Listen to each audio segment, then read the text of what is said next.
Wow. Wow. Wow. Wow. Terence Bud Crawford, the undefeated 5-division world champion, the pound-for-pound king, first ballot Hall of Famer, 3-division undisputed world champion, superstar boxer, who has 42 wins, no losses, no draw, 31 wins by way of knockout. He has just absolutely had enough of the boxing fans, the boxing media, and past fighters, or fighters of his generation and fighters in the past.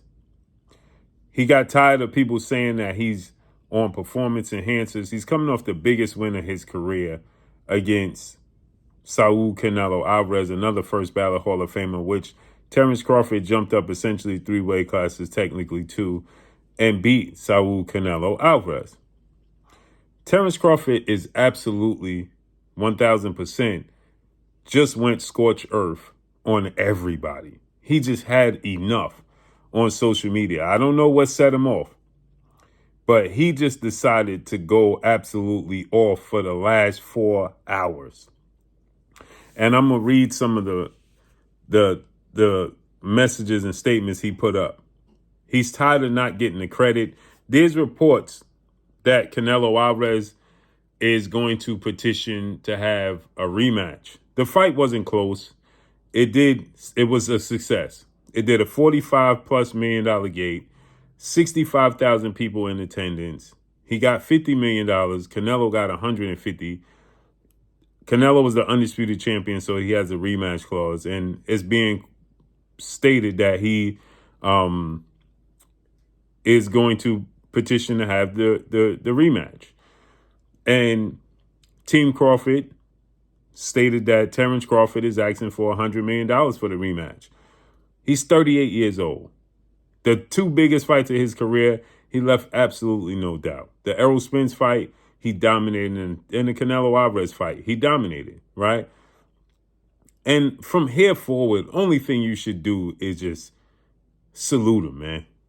I don't care if you was a detractor, you disagreed. I disagreed with him in the beginning of a lot of things. You guys know that. Man, damn, you just got to salute the dude, bruh. I always thought he was great. I didn't agree with his business decisions and his approach. But damn, you can't say the dude ain't great. And people out here talking about he's on performance enhancers. It's just nasty work, bro. It's an absolute witch hunt against Terence Crawford. That's what it is. I'm being 1,000% honest. And I want to say this to Terence Crawford. And I'm sure I'll get the chance to say it one day to his face. If you feel like I participated in that witch hunt, hey, bro, I stand corrected. Okay? I'm a man, and I want to say I apologize, brother. You know what I'm saying? I was coming from straight of a boxing fan and journalist point and talking about the business model and the approach. And I just want to say, bruh, just as a man, as a father, and I'm a grandfather, you're not a grandfather yet, just as a man, a son, a father, a brother, hey, man, I apologize, brother. You know what I'm saying? Because I'm looking at it from the other side of the fence. And I'm ashamed to say, did I participate in that? You know, again, like I said, I was coming from a place of the business when it comes to making a fight with Errol Spence, the biggest fight in boxing at the time. And I wanted to see the biggest fight, and I believed the fans deserved the biggest fight. And I felt like at times Terence Crawford was contradicting himself in the approach to that fight. And I felt like, he was letting the business, not taking control of the reins.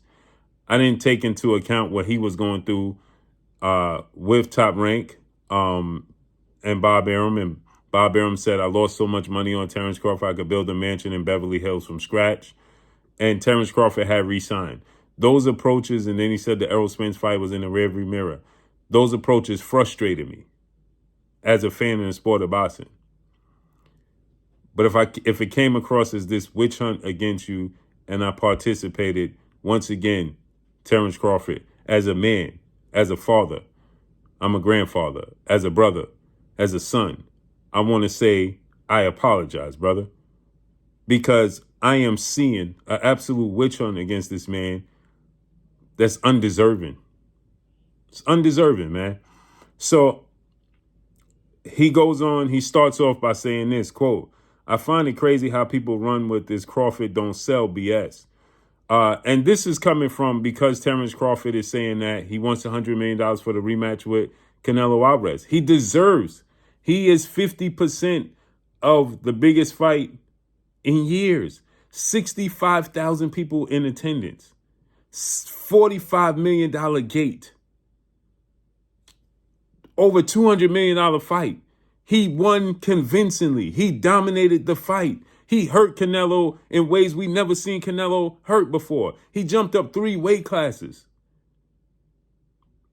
He deserves the lion's share in return. So people are saying, there was a Mexican reporter saying that Terence Crawford is being ungrateful and Terence Crawford is being, a diva. Nasty work. How?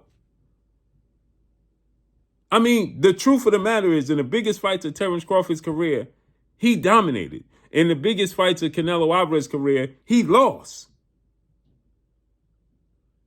He deserves the lion's share. He deserves $100 million in return, period. He never shortchanged us. He's never tested positive.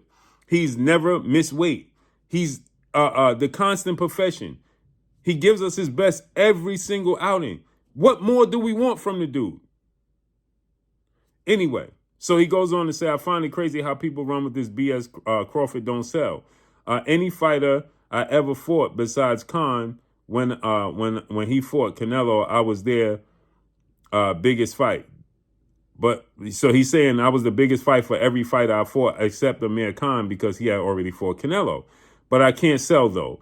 But none of these fighters could do what they did with me with other fighters, though.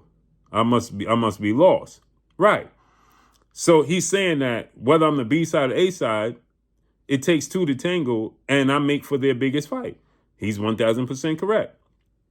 And fighters are saying he don't belong on Mount Rushmore. He ain't that great. He's a 5-division champion and 3-division undisputed champion, bruh. I digress. He goes on to say, I just love putting that out there because they don't talk about that. But they run with the narrative, I can't sell. If I can't sell, why so many people come and tune in to the fight? I get I don't act like the rest of them, right? Yeah, I don't participate like the rest of them. Then he goes on to say this. I tried to fight Manny Pacquiao way back in 2015, as he did, and they hid him from me, so I didn't get too big. I didn't get to fight him because they wanted to keep milking him because he was their cash cow. Yes, they both were signed with Top Rank, and Bob Arum said that he personally blocked the fight because he didn't want to see Manny Pacquiao get hurt by Terence Crawford. He's on record as saying that. Manny Pacquiao then asked for unreasonable amounts of money. He then, when he was going to get the chance to fight him, Manny Pacquiao lost to Jeff Horn, and the rest is history, right? He never got the chance. Then he goes on to say, quote, it's a reason I never had a close fight or a fight where people had to say, or a ref or judges. No drug allegations helped me win. No controversy over here at all. Just hard work from the mud. Right, because now people are saying Terence Crawford being with Snack and Victor Conte, he's on performance enhancers. Nasty work. Then he goes on to say, these MFs be in your face when they see you, but be hating because you doing something they couldn't do.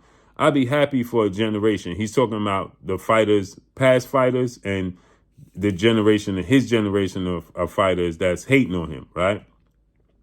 And now he's talking about the generation behind him. So he's saying that he loves to give credence to the generation coming up behind him, right? Unlike his generation and the generation before him, they don't like to give credence, right? He said, and they don't like to give props. He said, I'd be happy for this generation after me to do big things. But it's a lot of fighters that came before me that be hating on the younger fighters. He's 1,000% correct. It's one thing to say, Crawford can't beat this guy. He's going to get knocked out by this guy. I've been hearing that my whole life, and for some reason, when it be the other way around, they come up with a book of excuses. Yeah, Canelo Alvarez was supposed to knock him out.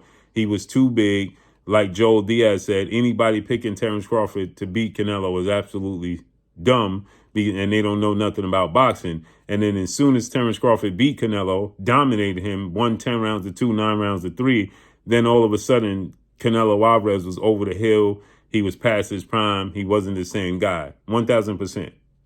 Then he goes on to say, I respect Manny Pacquiao, don't get it twisted, but he's been knocked out multiple times. If you know boxing, then you know he would have to take a lot of chances with me, and I'm definitely not the one to take chances with. You know if you know what you're watching. Just ask his coach, Freddie Roach. Freddie Roach came out and said that he didn't want and wasn't going to allow Manny Pacquiao to fight Terence Crawford because Terence Crawford was the same guy as Floyd Mayweather with more power. That tells you everything you need to know. Then he goes on to say, it's a reason they stayed away from me so long till they couldn't anymore. I've been a problem since day one, and they knew it. I'm the one they told y'all to stay away from. Yeah, this is a fact. This is what I figured out after time unfolded. Then he goes on to say, how many times Canelo fight in the stadium again? How many people attend with other fighters again? If he sells out on his own, I'm paraphrasing now because he used some. He said, if he sells out on his own, why he couldn't do it with anyone else before me? Right. He could have did it with Floyd Mayweather, but his brand is much bigger today's time than it is with Floyd Mayweather. But Floyd Mayweather is so big, he could have did it in the stadium. But that's it. That's all. Then he goes on to say, now was on steroids, saying that to a person that doesn't even like taking Tylenol or multivitamins. MF could check me. Y'all can check me any time of the year. Won't find anything in my system but water pop and candy. Right? Talking about soda and candy.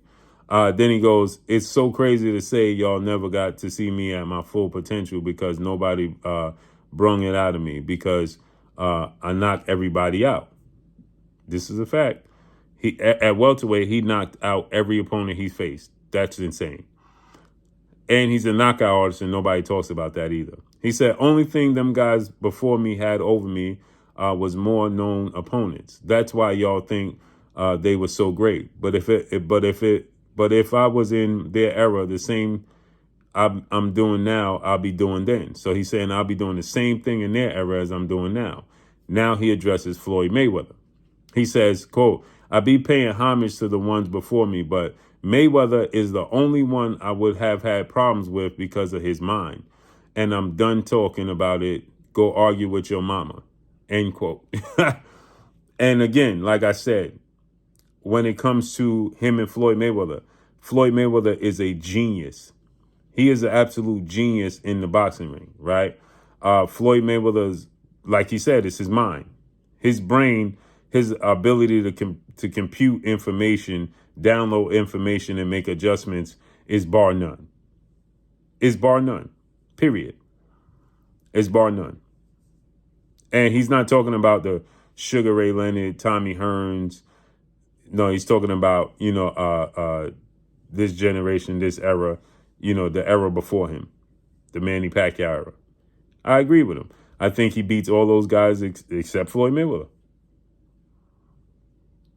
And real recognize real. He understands how great Floyd Mayweather is. He always says that Floyd Mayweather is the greatest fighter he ever seen because he understands that Floyd Mayweather is great mentally, not just physically. And he's absolutely right. Give the man his damn props, period. Let's give him his props.